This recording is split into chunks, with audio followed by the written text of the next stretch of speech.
हाय, कैसे हैं?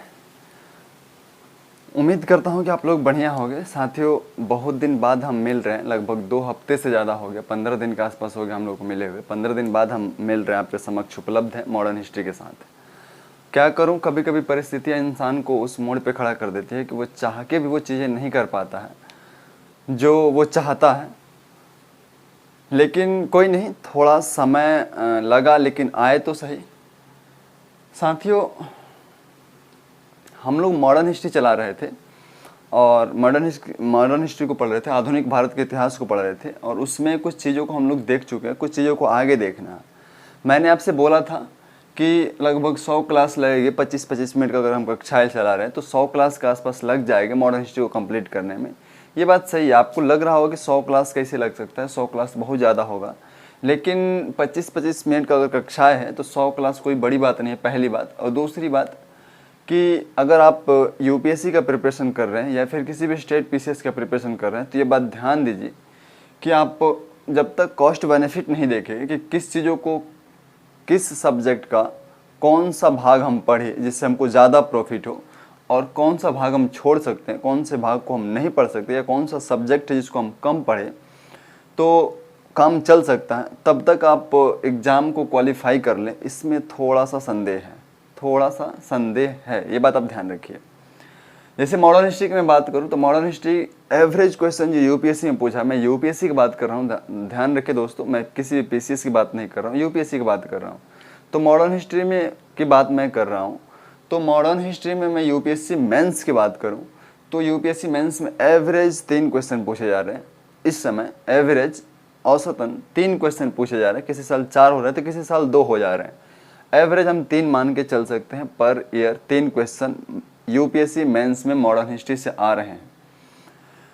चलिए, आप बोले कि 20 क्वेश्चन में 3 क्वेश्चन अगर आ रहे हैं तो कोई बड़ी बात नहीं है। मैं भी इस बात से एग्री करता हूँ, आपसे सहमत हूँ कि 3 क्वेश्चन कोई बड़ी बात नहीं है, लेकिन इसका पीटी में ज़्यादा वेटेज है। पीटी में इससे लगभग अगर आप मान लीजिए कि हिस्ट्री से 20 क्वेश्चन आ रहे हैं तो उसमें लगभग हम ये बोल सकते हैं कि 9 से 10 क्वेश्चन पीटी में इसका आ ही जाता है अगर 20 क्वेश्चन आ रहा है तो। मतलब यूपीएससी में एक बात मैंने फील किया और मैंने देखा है कि जो यूपीएससी आपको मेंस में पढ़ने के लिए मजबूर नहीं करती है वो आपको पीटी में पढ़ने के लिए मजबूर कर देती है, और जो पीटी में आप छोड़ के निकल सकते हैं उसको आपको मेंस में पढ़वा ही देती है। तो आप किसी भी तरीके से बच नहीं सकते हैं, ये मैं कहना चाहता हूँ। तो आप थोड़ा सा ये देखें, इन चीज़ों को थोड़ा समझें और परखें, फिर आगे बढ़े, मज़ा आएगा। आप एग्ज़ाम भी क्वालिफाई करेंगे और बहुत अच्छे रैंक से भी क्वालिफाई करेंगे। आप थोड़ा सा इन चीज़ों को परखते हुए आगे बढ़ेंगे। तो साथियों, हम लोग कक्षाएं जो चला रहे थे आधुनिक भारत के इतिहास को, उसमें हम देखे थे कि यूरोपीय कंपनी कैसे आती है यहाँ पे। यूरोपीय कंपनी जब आती हैं तो वो जनरली सामान्यतः वो व्यापार के उद्देश्य से आती है। जितनी भी यूरोपीय कंपनियां यहाँ पे आती हैं सब व्यापार के उद्देश्य से आती हैं, लेकिन धीरे धीरे मुनाफे की वजह से, मुनाफे कई गुना ज़्यादा, जितना खरीद रहे उससे लगभग 100 गुना ज़्यादा मुनाफा हो रहा है।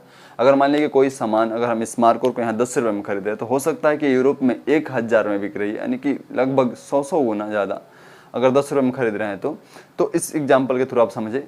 तो मुनाफे को देखते हुए यूरोपीय कंपनी जो है यहाँ की राजनीति और यहाँ की जो आर्थिक परिस्थितियाँ हैं उसको समझने का प्रयास करती है और उसमें रुचि लेना प्रारंभ कर देती है।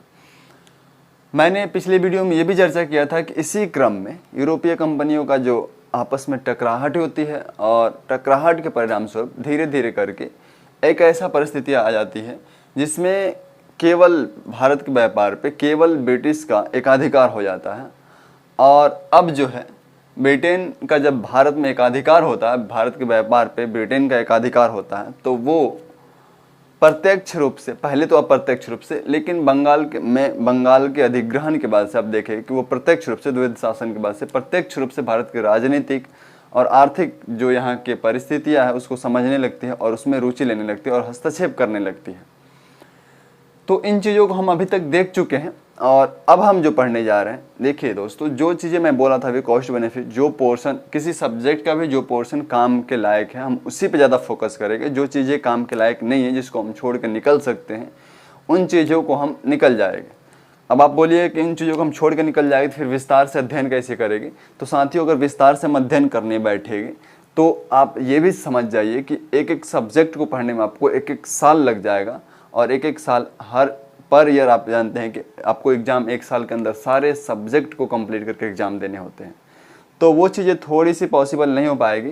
थोड़ी सी पॉसिबल का नहीं, आप इम्पॉसिबल ही मान के चलिए कि वो इम्पॉसिबल ही है कि आप उसको उतना डेप्थ में जाके पढ़ना, तो आपको डेप्थ में जाके ही पढ़ना होगा, ऐसा नहीं है। लेकिन जो चीज़ें काम के लायक है उसी को डेप्थ में जाके पढ़ना होगा। ये नहीं कि पूरे, जैसे अगर मॉडर्न हिस्ट्री पढ़ रहे हैं तो स्पेक्ट्रम भी ले लिए, बिपिन चंद्र भी ले लिए, और भी कुछ लेखकों की किताबें हैं उसको भी लेके और पूरा हम रिसर्च करने बैठ जाए, ये नहीं करना है।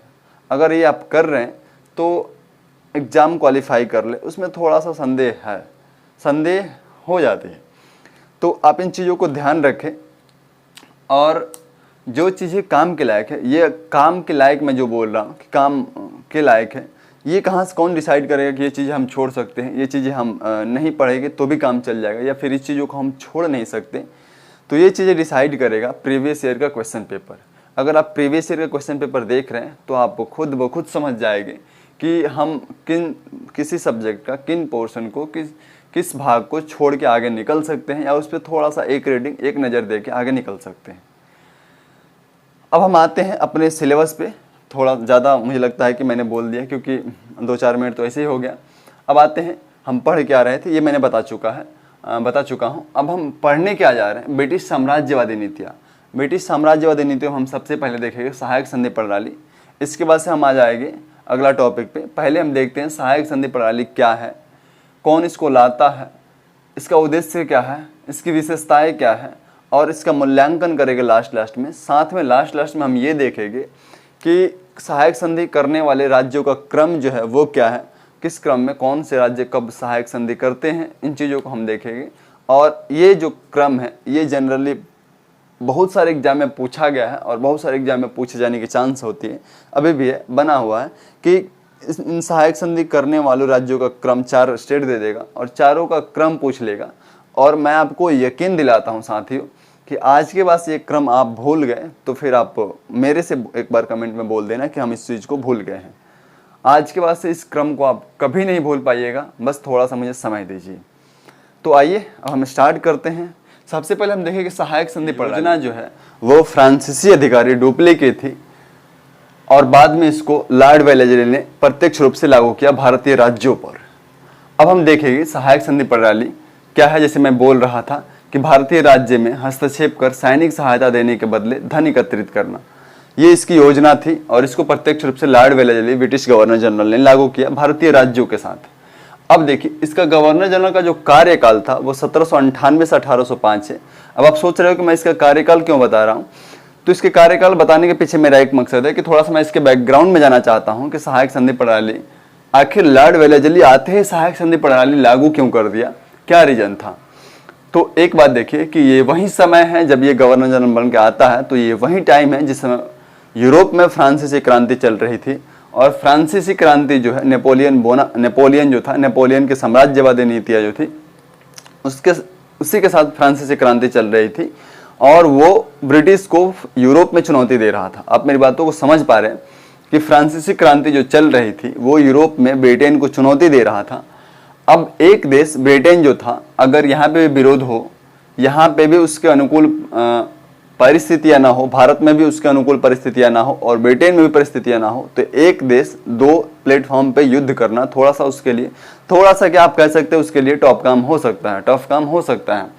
तो ये परिस्थितियाँ, इन परिस्थितियों को समझा लॉर्ड वेलेस्ली ने कि हम यूरोप में भी फ्रांस को, और एक बात याद रखिए, मैं थोड़ा सा पीछे और आपको लेके चलता हूँ, और वो है जब हम लोग पढ़ रहे थे कि मैसूर का किस तरह से ब्रिटेन ने अधिग्रहण किया, तो उस समय मैंने बोला था आपसे कि मैसूर राज्य जो था वो फ्रांसीसियों से संधि करने में बहुत ही एक्टिव हुआ करता था, क्योंकि वो जानता था कि हमको अगर ब्रिटेन को काउंटर करना है तो फ्रांस को साथ लेना होगा। मैंने जब बताया था आपको कि हैदर अली, टीपू सुल्तान, ये लोग फ्रांसीसियों का साथ चाहते थे मैसूर में। तो इस तरह से इन्होंने देखा कि अगर हम फ्रांसीसी से युद्ध ब्रिटेन में भी कर रहे हैं और फ्रांसीसी जो है भारतीय राज्यों के साथ मिलकर हमको यहाँ पे भी चुनौती दे रहे हैं, तो हमारे सामने समस्या है। तो इस चीजों को ये समझा लॉर्ड वेलेस्ली ने और सहायक संधि प्रणाली इसने आते ही लागू किया भारत में। अब देखिए कि सहायक संधि प्रणाली क्या है। तो सहायक संधि प्रणाली, जैसे मैं बोल चुका हूं पहले भी, सहायक संधि प्रणाली जनरली है कि भारतीय राज्य में हस्तक्षेप कर सैनिक सहायता देने के बदले उससे धन की प्राप्ति करने की ये योजना है सहायक संधि प्रणाली। हम लोग थोड़ा सा चीज़ों को स्पष्ट करते हुए चलेंगे, तो इसीलिए अगर आप इस चीज़ों को लिख रहे हैं तो थोड़ा विस्तार में ही लिखें तो आपके लिए ज़्यादा फायदेमंद होगा। इसका उद्देश्य ये क्या है ये तो आप जान चुके हैं। लॉर्ड वेलेस्ली ने इसको लागू क्यों किया, मैंने कुछ संदर्भों को रखा, आप उम्मीद करता हूँ कि उन चीज़ों को आप समझ पाए होंगे। अब हम देख रहे हैं कि इसका जो सहायक संधि प्रणाली है लॉर्ड वेलेस्ली के द्वारा जो लाया जाता है, वो आखिर उसका उद्देश्य क्या है। उद्देश्य के बारे में देखिए दोस्तों, 3-4 उद्देश्य इसका था कि वो आते ही ये सोच लिया कि हमको भारत में कम से कम इस कंपनी को भारत में सर्वोच्च शक्ति बनाना है, फ्रांसीसियों से भी ऊपर लेके जाना है। फ्रांसीसी यहाँ पे फ्रांसीसियों का जो प्रभुत्व है उसको समाप्त करना है, देसी राज्यों का जो प्रभुत्व है उसको समाप्त करके देसी राज्यों को अपने अधीन करना है। यानी कि भारत में सर्वोच्च शक्ति कोई होगा तो वो ब्रिटिश कंपनी ही होगी। ये बात लॉर्ड वेलेस्ली ने पहले ही सोच लिया था, आते ही ये परिस्थितियों को समझा, परखा और ये जान लिया, सोच लिया। अब देखिए कि इसका उद्देश्य कंपनी को भारत की सर्वोच्च शक्ति बनाना। जैसे मैं बोल रहा था कि इसका उद्देश्य था, सहायक संधि प्रणाली का उद्देश्य लॉर्ड वेलेस्ली इसलिए लाया है कि इसका उद्देश्य ही था कि कंपनी जो है वो भारत की सर्वोच्च शक्ति होगी। इससे सर्वोच्च शक्ति भारत में और कोई नहीं होनी चाहिए, तभी परिस्थितियां हमारे अनुकूल रहेगी। देसी राज्य को अपने अधीन करना, जो भी उस समय भारत में आप जानते हैं कि बहुत सारे छोटे छोटे देसी राज्य थे, उसको अपने अधीन करना वो चाहता था कि इसको अपने अधीन करके रखे। अधीन करके मतलब एक ही पॉइंट है, आप ये समझ सकते हैं कि अगर भारत में सर्वोच्च शक्ति कंपनी बन रही है तो देसी राज्य उसके अधीन आएंगे ही आएंगे। अब देखिए अन्य यूरोपीय शक्तियों को बाहर करना, ये थोड़ा सा पॉइंट मैं इसको विस्तार करना चाहूँगा, आप इसको ध्यान से थोड़ा सुनिएगा। अन्य यूरोपीय कंपनियों को बाहर करने का मतलब ये हुआ कि जो भी यूरोपीय कंपनी व्यापार कर रहे थे यहाँ पे उस समय, वेलेस्ली ने चाहा कि अगर हम भारत को कंपनी की सर्वोच्च शक्ति बनाना चाहते हैं, सॉरी मैंने उल्टा बोल दिया, वेलेस्ली ने ये चाहा कि अगर हम कंपनी को भारत की सर्वोच्च शक्ति बनाना चाहते हैं तो उसके लिए ज़रूरी है कि हमारा कोई प्रतिद्वंदी यहाँ पे न रहे जो हमसे प्रतिद्वंद कर पाए। अगर हमारा प्रतिद्वंदी यहाँ पे रहता है तो हो सकता है कि हम उस तरीके से हम व्यापार नहीं कर पाएंगे या फिर उस तरीके से भारत पे कब्जा नहीं कर पाएंगे जिस तरह से हम करना चाहते हैं। आप मेरी बातों को समझ पा रहे हैं? अगर आपका प्रतिद्वंदी यहाँ पे कोई है तो आप उस चीज़ों को उस तरीके से नहीं कर पाएंगे जिस तरह से आप करना चाहते हैं। ये लॉर्ड वेलेस्ली ने समझा। तो ये पॉइंट यही था कि अन्य यूरोपीय शक्तियों को बाहर करना। अब हम आगे देखते हैं कि इसका उद्देश्य देख लिए, सहायक संधि प्रणाली क्या है ये देख लिए, उद्देश्य देख लिए। अब हम विशेषताओं के बारे में थोड़ी सी बात करेंगे। विशेषताएं देखिए, ये विशेषताएं आपको ध्यान रखना होगा क्योंकि ये बहुत बार ऐसा हुआ है कि यूपीएससी में डायरेक्ट ये सेंटेंस दे दिया है। कौन सा सेंटेंस, मैं उस पर जोर दूंगा कि कौन सा सेंटेंस डायरेक्ट दे देता है। बहुत सारे पीसीएस एग्जाम में डायरेक्ट सेंटेंस ही दे देता है और बोल देता है कि ये सहायक संधि प्रणाली में था या नहीं था। तो आप इन चीज़ों को ध्यान दीजिए, थोड़ा सा ध्यान से समझिए। विशेषताएं में सबसे पहले विशेषता ये दे, संबंधित राज्य में राज्य के खर्च पे एक ब्रिटिश सेना होगी।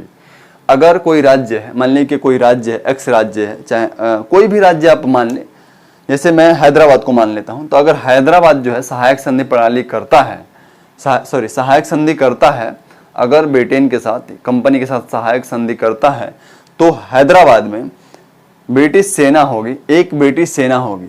समझ पा रहे मेरी बातों को? हैदराबाद राज्य में एक ब्रिटिश सेना होगी हैदराबाद राज्य में। और देखिए उसका खर्च कौन सा हैगा, ये नहीं कि अगर ब्रिटिश सेना है तो ब्रिटेन उसका खर्च सहेगा, नहीं, राज्य के खर्च पे। वो सेनाएं तो होगी राज्य में लेकिन राज्य के खर्च पे होगी।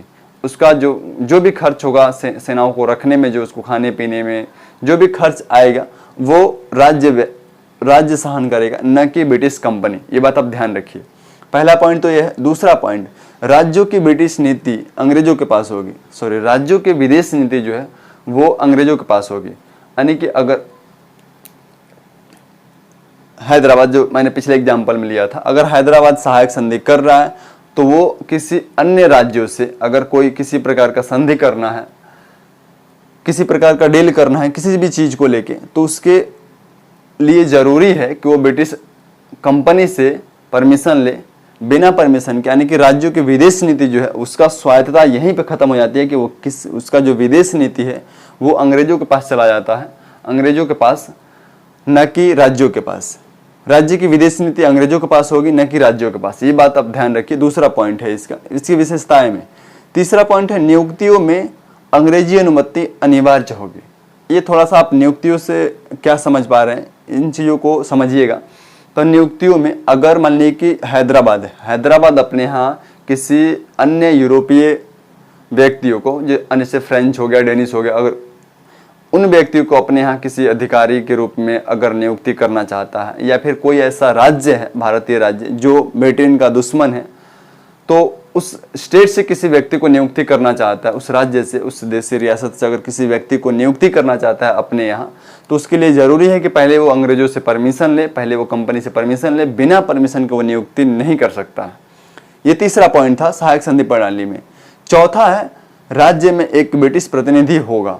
राज्य में एक ब्रिटिश प्रतिनिधि, आज का एग्जाम्पल के तौर पर अगर मैं ये बोल दूँ कि आप जो राजदूत, जैसे भारत का राजदूत नेपाल में है, भारत का राजदूत अगर मान लीजिए कि अमेरिका में है, तो इस तरह से वहाँ पे व्यवस्था किया गया कि राज्यों में एक ब्रिटिश का एक, जैसे ब्रिटिश कंपनी जो है उसका एक प्रतिनिधि होगा।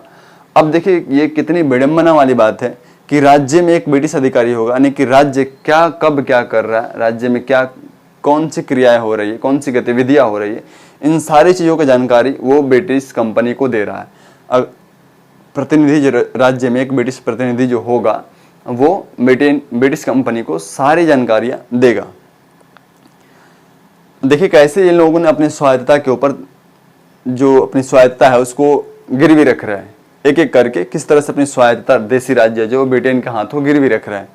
पांचवा जो था, राज्य के आंतरिक मामलों में हस्तक्षेप नहीं, यानी कि कंपनी जो है एक बात का विश्वास दिलाए कि हम आपके राज्य के आंतरिक मामलों में किसी भी तरह का हस्तक्षेप नहीं करेंगे। ये आपको पॉइंट ध्यान में रखना होगा, क्योंकि अगर आप 4 गो पढ़ रहे हैं तो 5वां में आप गलत कर सकते हैं। और 5वां ही ये एग्जाम में जो पूछा जाता है, ज़्यादातर 5वां सेंटेंस पूछा गया है कि राज्य के आंतरिक मामलों में हस्तक्षेप नहीं, यानी कि राज्य के आंतरिक मामलों में कंपनी ये विश्वास दिला चुकी थी कि हम आपके आंतरिक मामलों में किसी भी प्रकार का हस्तक्षेप नहीं करेंगे। हमारा जो सेना होगी, अगर आपके ऊपर बाह्य आक्रमण हो रहा है किसी भी तरीके से, या फिर आंतरिक विरोध हो रहा है, आंतरिक मामला कहने का मतलब अलग हो जाता है। अगर आंतरिक किसी भी तरह का विरोध हो रहा है तो हम वहां पे जरूर आपकी सहायता करेंगे। ये बात आप ध्यान रखिए, ऐसी व्यवस्था इन लोगों ने करी थी। तो ये 5 पॉइंट जो है इसकी विशेषताएं हैं। अब हम इसका मूल्यांकन करते हैं और मूल्यांकन में देखें कि कंपनी का लाभ, कंपनी को किस तरह से लाभ हुआ, या फिर ब्रिटेन के पक्ष में किस तरह से संधि था, और भारतीयों को हानि कैसे हुआ, यानी कि भारतीय राज्यों का हानि कैसे हुआ।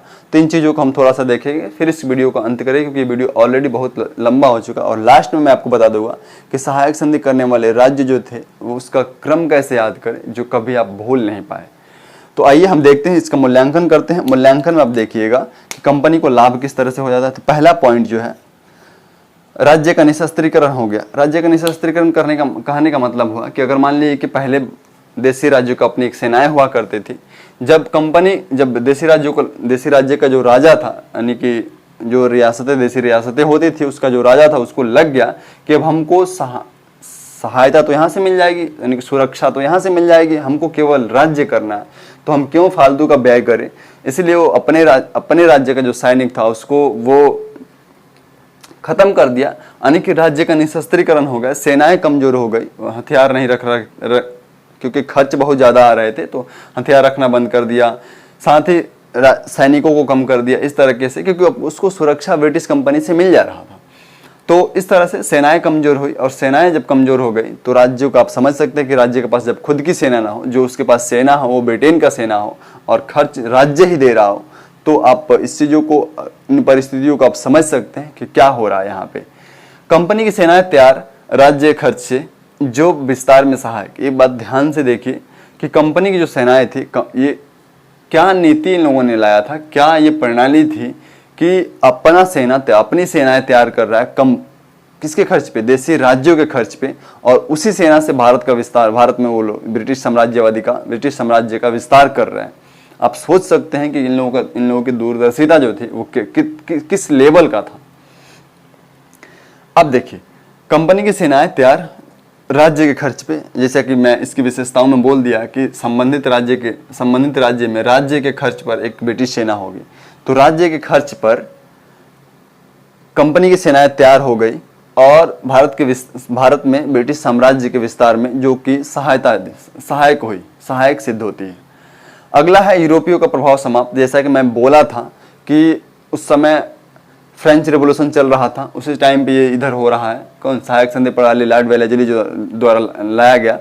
तो लगभग फ्रांस का जो यहाँ पे आप ये बोल सकते हैं कि फ्रांस का जो दबदबा था वो लगभग खत्म हो गया, क्योंकि जिस राज्यों के साथ फ्रांस संधि कर रहा था उसको इन लोगों ने सहायक संधि प्रणाली के तहत अपने अधीन ले लिया और ब्रिटिश साम्राज्य का विस्तार कर लिया। तो यूरोपीय का प्रभाव जो है लगभग इसके बाद से समाप्त हो जाता है।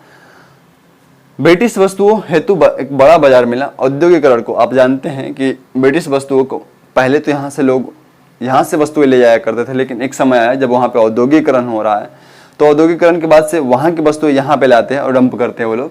तो आप ये देखिएगा ध्यान से कि ब्रिटिश वस्तुओं के लिए एक बड़ा बाजार मिल रहा है, क्योंकि अब ये लोग देशी रियासतों को अपने अधीन कर लिए और अपने मार्केट में उत्पादित वस्तुएं जो ब्रिटेन में जिस चीज का उत्पादन हो रहा है उसको ला के यहाँ के बाजार में लोग बेचने लगे। तो ब्रिटिश को एक बहुत बड़ा बाजार मिला। और बाजार अगर मान लिया कि कोई औद्योगिकरण वहाँ पे सफल हुआ तो उसका एक रीजन ये भी था कि उसके पास बहुत बड़ा बाजार था उस समय, क्योंकि बहुत सारे देशों को गुलाम बना कर रखा था जहाँ पे वो चीज़ों को बेच सकता था। तो इस तरह से ब्रिटिश वस्तुओं हेतु एक बड़ा बाजार मिला और ब्रिटिश औद्योगिकरण को क्या बढ़ावा मिला, ये कंपनी को लाभ हुआ। और ब्रिटेन के पक्ष में ये 3-4 पॉइंट आप लिख सकते हैं। अब देखिए, मूल्यांकन में हम भारत के पक्ष की बात करें, भारतीय राज्यों को किस तरह से हानि हो जाती है। इसमें पहला पॉइंट आप देख सकते हैं कि देशी राज्य ब्रिटिश सुरक्षा पर निर्भर हो गए। पहला पॉइंट ये देख सकते हैं कि देशी राज्य जो थे वो ब्रिटिश सुरक्षा पर निर्भर हो गए। किस तरीके से? क्योंकि अब इसके पास खुद का सेना नहीं है, जो है उसका निशस्त्रीकरण कर दिया है। और जब राज्य के पास अपनी सेनाएं ना हो तो आप सोच सकते हैं कि वो कमजोर होगा ही होगा। यानी कि ब्रिटिश जो देशी राज्य थे वो ब्रिटिश सुरक्षा पर निर्भर हो गए और अब उसके पास कोई अपना सुरक्षा का कोई सोर्स नहीं था, क्योंकि जो भी सेनाएं थी वो ब्रिटेन की सेनाएं थी। खर्च भले ही ये दे रहा था। यहाँ पे आप देखिएगा कि उत्तरदायित्व समाप्त, राजा की जो विलासिता थी वो बढ़ गया। किस तरह से? इस पॉइंट को थोड़ा सा आपको समझना होगा। अगर मान लीजिए कि मैं राजा हूं, अगर मुझे टेंशन ही नहीं है कि जो जनता है, हमारी जो प्रजा है वो विरोध कर सकती है, हम इस बात का कोई टेंशन नहीं, क्योंकि हमको पता है कि अगर विरोध करेगी तो उसका निपटारा करने के लिए ब्रिटिश सेनाएं बैठी है। अगर ऐसा हो रहा है राज्य में कुछ भी ऐसी हरकतें कर रही है प्रजा, तो ब्रिटिश सेनाएं उसको दबा सकती हैं। तो इस तरह से राजा का जो उत्तरदायित्व था वो समाप्त हो गया। जो पहले हुआ करता था वो राजा का उत्तरदायित्व समाप्त हुआ और राजा की विलासिता बढ़ गई, क्योंकि अब वो विलासी हो गया, क्योंकि अब उसके पास कोई टेंशन नहीं कि हमको प्रजा को भी देखना है। तो ये पॉइंट आप यहाँ पे इस चीजों को समझ सकते हैं। अगला पॉइंट है राज्य की अर्थव्यवस्था कमजोर हो। राज्य की अर्थव्यवस्था कमजोर कैसे हो, इस चीजों को आप थोड़ा समझिएगा। मैं बोल रहा हूँ। तो राज्य की अर्थव्यवस्था इस मामले में कमजोर हो गई कि पहले जो वहाँ पर हस्तशिल्प उद्योग जो थे राज्य में, छोटे छोटे हस्तशिल्प कुटीर उद्योग थे, उसका खरीदार जो था, अगर मान लें कि वो उद्योगों में कुछ चीज़ों का प्रोडक्शन हो रहा है, किसी चीज़ का उत्पादन हो रहा है, तो उसका खरीदार राज्य हुआ करता था। और अगर राज्य खरीद रहा है तो चीज़ों को प्रमोट करता था। एक तरह से आप बोलिए कुटीर उद्योगों का जो है, कुटीर उद्योगों को प्रोत्साहन मिलता था और वो और ज़्यादा चीज़ों को उत्पादन करते थे। लेकिन अब क्या हुआ कि राज्य खरीदार न हुआ, क्योंकि राज्य खुद दूसरे के ऊपर डिपेंड हो गया और उधर ब्रिटिश वस्तुओं का यहाँ पे आगमन भी हो गया, ब्रिटिश औद्योगिकरण के परिणाम। तो इस तरह से क्या होता है कि राज्य की अर्थव्यवस्था कमजोर हो गई, क्योंकि यहाँ पे जो कुटीर उद्योग थे वो लगभग नष्ट हो गए। हस्तशिल्प उद्योगों का पतन, इसी पॉइंट में अगला पॉइंट देख सकते हैं कि इससे जो मैंने कुटीर उद्योगों की बात बोला, तो हस्तशिल्प उद्योगों का पतन हो गया। तो ये भारतीय को लॉस हुआ, भारतीय राज्य जो थे वो खोए। और देखिए, ये सहायक संधि प्रणाली इन लोगों ने अपनी सुरक्षा के लिए अपनी स्वतंत्रता को गिरवी रखा और लास्ट में न सुरक्षा मिला न स्वतंत्रता, दोनों ही खो दिया इन लोगों ने, देशी राज्यों ने। और इस तरह से ब्रिटेन के विस्तारवादी साम्राज्य, ब्रिटेन का जो विस्तार हुआ उसमें सहायक संधि प्रणाली एक बहुत बड़ा रोल अदा करती है। आप जानते हैं, आप इन चीज़ों से समझ पाए होंगे इस चीज़ों को। अब लास्ट में हम ये चीज़ों को देखना चाहेंगे। मैं थोड़ा सा देखना चाहूँगा वीडियो कितना लंबा हो चुका है।